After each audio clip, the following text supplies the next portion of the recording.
आपण मैंने गुणात्मक शिक्षा क्षेत्र में संक्षेप जापरि।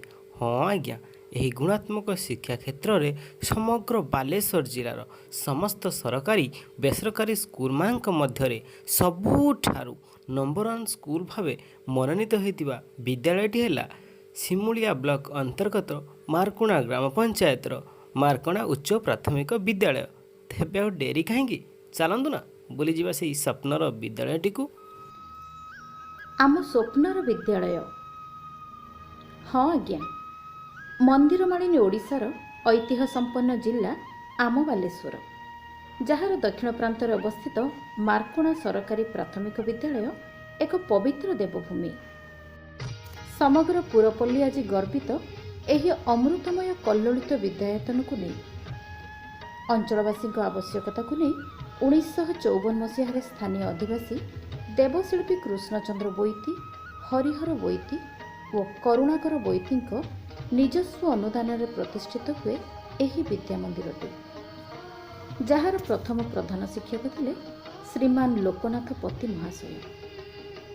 विद्यालयटी सिमुलिया ब्लॉक मारकुणा पंचायत अंतर्गत मारकुणा ग्राम में अवस्थित 3 एकर 34 डेसिमिल परिमित क्षेत्र को नहीं गढ़ी उठी एही कुनी विद्यालयटी एक सुदृढ़ पाचेरी परिवेष्टित और एक सुंदर तोरणयुक्त फाटक द्वारा विद्यालयर सौंदर्य अत्यंत मनमुग्धकर हो पारिछि।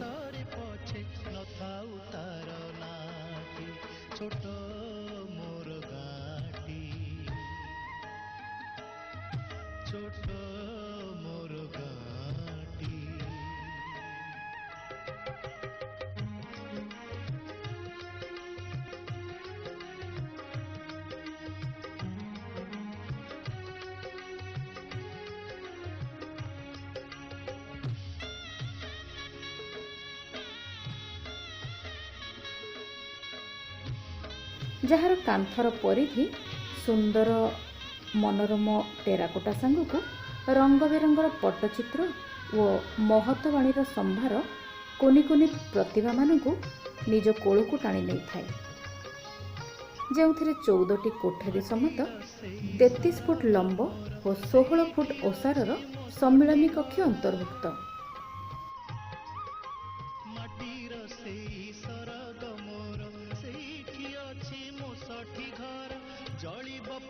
प्रथम रु अष्टम श्रेणी पर्यंत अध्ययनरत एही विद्यालयर छात्र छात्री संख्या 243। श्रेणीगृहगुड़िक समस्त आवश्यक उपादान सहित यथा शिक्षण सामग्री थाक, शिक्षण कार्य तालिका, आम काम, प्रश्न बैंक इत्यादि रे सुसज्जित एवं बेंच डेस्क मध्य पर्याप्त परिमाण रे शिक्षार्थी मानकु सबु कार्य रे सहायता प्रदान करिछि। तेबे सुनिबा आसंतु प्रधान शिक्षयित्री ठारू विद्यालय संपर्क रे तांकर अनुभूति। मु कल्पना मिश्र एमए बीडी 2020 एप्रिल 1 तारिख एई सरकारी उच्च प्राथमिक विद्यालय मारकुणार मु भारप्राप्त प्रधान शिक्षयित्री भाव दायित्व निर्वाह कर। आज ये स्कूलटी सारा जिले सारा बालेश्वर जिले में बेस्ट स्कूल भाव मनोनीत होता मु बहुत गर्वित। बीओ श्रीजुक्त मायाधर सार महोदय, एबीओ सार मैंने, बीआरसीसी सार और आमर क्लस्टर सीआरसीसी श्रीजुक्त शिव प्रसाद पंडा महोदय और यही स्कूल पूर्वतन प्रधान शिक्षक जी कि कृष्णचंद्र पंडा महोदय जी कि ये अवसर नहीं एवं मोर शिक्षक शिक्षयित्री बंधु बांधवी एवं यही स्कूल पूर्वतन एवं वर्तमान परिचालना कमिटीर प्रेसिडेंट, वाइस प्रेसिडेंट एवं समस्त सदस्य मानू मुझे जो बेस्ट स्कूल हबार समस्त श्रेय से प्रदान कर। धन्यवाद। शिक्षक श्रीमान ब्रजकिशोर बेहेरा महोदय उद्यम प्रस्तुत विद्यालयर बगीचाटी अनुष्ठान सौंदर्य को द्विगुणित कर। रोड उभय पार्श्व को नहीं सृष्ट बगीचाटी ଭିନ୍ନ ପ୍ରକାରର ପୁଷ୍ପ ସମ୍ଭାରରେ ଭର୍ତ୍ତି ହୋଇ ବିଦ୍ୟାଳୟର ପରିବେଶକୁ ସୁଶୋଭିତ କରିପାରିଛି। ଛାତ୍ରଛାତ୍ରୀଙ୍କୁ ଆକର୍ଷିତ କରୁଥିବା ଏହି ବିଦ୍ୟାଳୟର ପରିବେଶ ଏକ ମନୋରମ ତପୋବନଠୁ ବି କମ୍ ନୁହେଁ। ଏଣୁ ବିଦ୍ୟାଳୟରେ ପ୍ରଚଳିତ ଦଣ୍ଡମୁକ୍ତ ଓ ଆନନ୍ଦଦାୟୀ ଶିକ୍ଷଣ କାର୍ଯ୍ୟ ମଧ୍ୟରେ ଶିକ୍ଷାର୍ଥୀ ନିଜକୁ ହଜାଇ ଦିଏ। ପରିମିତ ତଥା ସରପଞ୍ଚଙ୍କ ନେତୃତ୍ୱରେ ପଞ୍ଚାୟତିରାଜ ବ୍ୟବସ୍ଥା ଦ୍ୱାରା 7 ଲକ୍ଷ ଟଙ୍କାର ଖର୍ଚ୍ଚ ଆକଳନରେ ପଡ଼ିଆଟି ପିଲାମାନଙ୍କର ଶାରୀରିକ ତଥା ମାନସିକ ବିକାଶରେ ସହାୟକ ହୋଇପାରିଛି, ଯାହାକି ବିଦ୍ୟାଳୟକୁ ଶ୍ରେଷ୍ଠ କରାଇବାର ପ୍ରମୁଖ ଭୂମିକା ଗ୍ରହଣ କରୁଛି।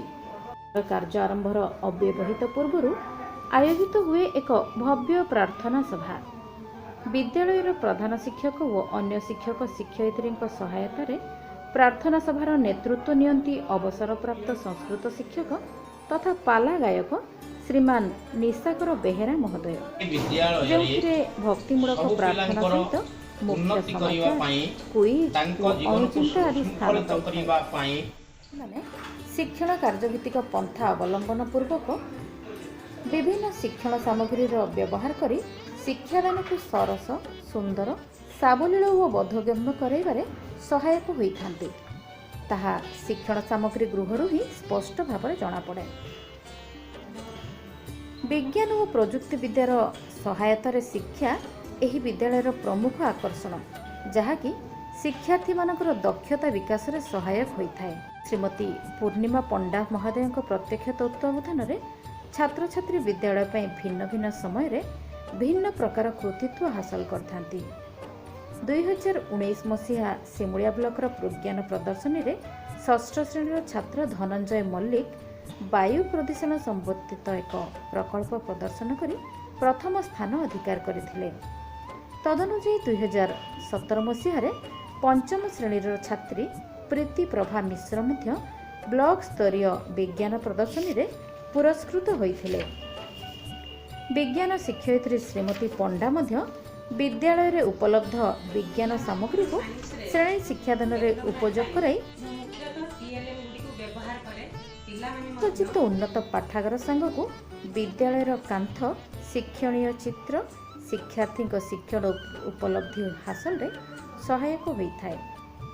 ଏକ ସୁଚିନ୍ତିତ ଉନ୍ନତ ପାଠାଗାର ସାଙ୍ଗକୁ ବିଦ୍ୟାଳୟର କାନ୍ଥ ଶିକ୍ଷଣୀୟ ଚିତ୍ର ଶିକ୍ଷାର୍ଥୀଙ୍କ ଶିକ୍ଷଣ ଉପଲବ୍ଧି ହାସଲରେ ସହାୟକ ହୋଇଥାଏ। ଶିକ୍ଷକ ଶ୍ରୀମାନ ଶ୍ୟାମସୁନ୍ଦର ଦାସ ମହୋଦୟ ବିଦ୍ୟାଳୟରେ ଉପଲବ୍ଧ 5ଟି କମ୍ପ୍ୟୁଟର, ଗୋଟିଏ ପ୍ରିଣ୍ଟର ଓ ଗୋଟିଏ ସ୍କାନର ବ୍ୟବହାର କରି ବିଭିନ୍ନ ଗଳ୍ପ ଓ ବିଷୟ ସମ୍ପର୍କିତ ଛବି ଆଦି ପ୍ରସ୍ତୁତ କରି ଶିକ୍ଷାର୍ଥୀଙ୍କ ଦକ୍ଷତା ବିକାଶରେ ସହାୟକ ହେଉଛନ୍ତି। ପରନ୍ତୁ ପାଠପଢ଼ା ଯେ ଏହି ବିଦ୍ୟାଳୟର ପରିଚୟ ତାହା ନୁହେଁ, ବରଂ ପାଠପଢ଼ାର କୃତିତ୍ୱକୁ ଛାଡ଼ି ସମସ୍ତ ଶିକ୍ଷକ ଶିକ୍ଷୟିତ୍ରୀଙ୍କ ତତ୍ତ୍ୱାବଧାନରେ ବିଭିନ୍ନ ସଚେତନତା ଧର୍ମୀ କାର୍ଯ୍ୟକ୍ରମମାନ ଆୟୋଜିତ ହୋଇଥାଏ।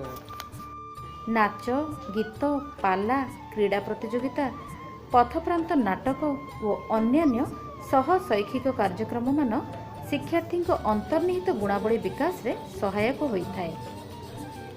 ଆମ ବିଦ୍ୟାଳୟରେ ଛାତ୍ରଛାତ୍ରୀଙ୍କ ଦ୍ୱାରା ପରିବେଷିତ ଘୋଡ଼ା ନାଚ ଏହି ଅଞ୍ଚଳର ସମସ୍ତଙ୍କର ମୁଖ୍ୟ ଆକର୍ଷଣ।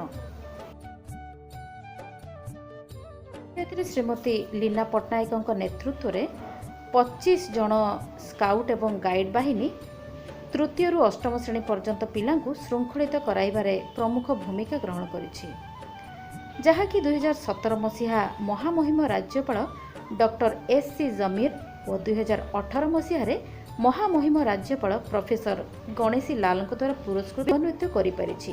ଏହି ବିଦ୍ୟାଳୟର ଶିକ୍ଷାଦାନ ସହିତ ସ୍କାଉଟ୍ ଗାଇଡ୍, ସେଲ୍ଫ ଡିଫେନ୍ସ ଏବଂ ବିଦ୍ୟାଳୟ ପରିବେଶକୁ ପରିଷ୍କାର ପରିଚ୍ଛନ୍ନ ରଖିବା ସହିତ ଉଭୟ ବାଳକ ବାଳିକା ଓ ଦିବ୍ୟାଙ୍ଗଙ୍କ ପାଇଁ ଅଲଗା ଅଲଗା ଶୌଚାଳୟର ବ୍ୟବସ୍ଥା ଏହି ବିଦ୍ୟାଳୟକୁ ଏକ ସ୍ୱଚ୍ଛ ବିଦ୍ୟାଳୟରେ ପରିଣତ କରିପାରିଛି। ସରକାରୀ ମେନୁକୁ ଛାଡ଼ି ବିଦ୍ୟାଳୟ ପୋଖରୀରୁ ମାଛ ଓ ରୋଷେଇ ବଗିଚାର ପରିବାକୁ ମିଶାଇ ମଧ୍ୟାହ୍ନ ଭୋଜନକୁ ଅତ୍ୟନ୍ତ ଉନ୍ନତମାନର ଓ ପୁଷ୍ଟିକର କରାଯାଇ ପାରିଥାଏ। ଏହାର ପରିମାଣ ସ୍ୱରୂପ ବିଦ୍ୟାଳୟର 100% ଛାତ୍ରଛାତ୍ରୀ ମଧ୍ୟାହ୍ନ ଭୋଜନରେ ଅଂଶଗ୍ରହଣ କରିଥାନ୍ତି।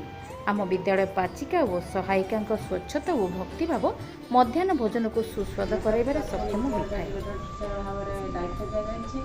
ପୃଥିବୀ ଯେମିତି ଆମକୁ ଲାଳନ ପାଳନ କରେ ମୁଁ ମଧ୍ୟ ସେମିତି ପିଲାମାନଙ୍କୁ ପ୍ରଭୁ ପ୍ରାର୍ଥନା। ସମସ୍ତଙ୍କର ଅବଦାନ ଏ ବିଦ୍ୟାଳୟ ପ୍ରତି ରହିଛି। ବିଶେଷ ଅବଦାନ ମଧ୍ୟ ସରପଞ୍ଚଙ୍କର ଏ ବିଦ୍ୟାଳୟ ପ୍ରତି ରହିଛି। ଆଗାମୀ ଦିନରେ ଏ ବିଦ୍ୟାଳୟ ଯେମିତି ପୂର୍ବବତ୍ କାର୍ଯ୍ୟ କରିବ ଏବଂ ଉତ୍ତରୋତ୍ତର ଉନ୍ନତି କରିବ, ସେଥିପାଇଁ ମୁଁ ସରକାରଙ୍କୁ ନିବେଦନ କରୁଛି। ସମଗ୍ର ରାଜ୍ୟ ପାଇଁ ଉଦାହରଣ ସାଜିଥିବା ଜିଲ୍ଲାର ଏହି ଛୋଟ ବିଦ୍ୟାଳୟଟି ଅତ୍ୟାଧୁନିକ ନାମୀ ଦାମୀ ବେସରକାରୀ ବିଦ୍ୟାଳୟଠୁ କୌଣସି ଗୁଣରେ କମ୍ ନୁହେଁ। ସ୍ଥାନୀୟ ଅଞ୍ଚଳର ଜନସାଧାରଣଙ୍କର ଆର୍ଥିକ ବୋଝକୁ ହାଲୁକା କରି ପିଲାଙ୍କର ସର୍ବାଙ୍ଗୀନ ବିକାଶରେ ତଥା ଗୁଣାତ୍ମକ ଶିକ୍ଷା ଯୋଗାଇବାରେ ଉଦାହରଣ ସୃଷ୍ଟି କରିଥିବା ସହ ପିଲାମାନଙ୍କର ସାମାଜିକ, ନୈତିକ ଓ ଆଧ୍ୟାତ୍ମିକ ଚେତନାର ବିକାଶରେ ମାର୍କୋଣା ସରକାରୀ ପ୍ରାଥମିକ ବିଦ୍ୟାଳୟର ଭୂମିକା ବେଶ୍ ଗୁରୁତ୍ୱପୂର୍ଣ୍ଣ।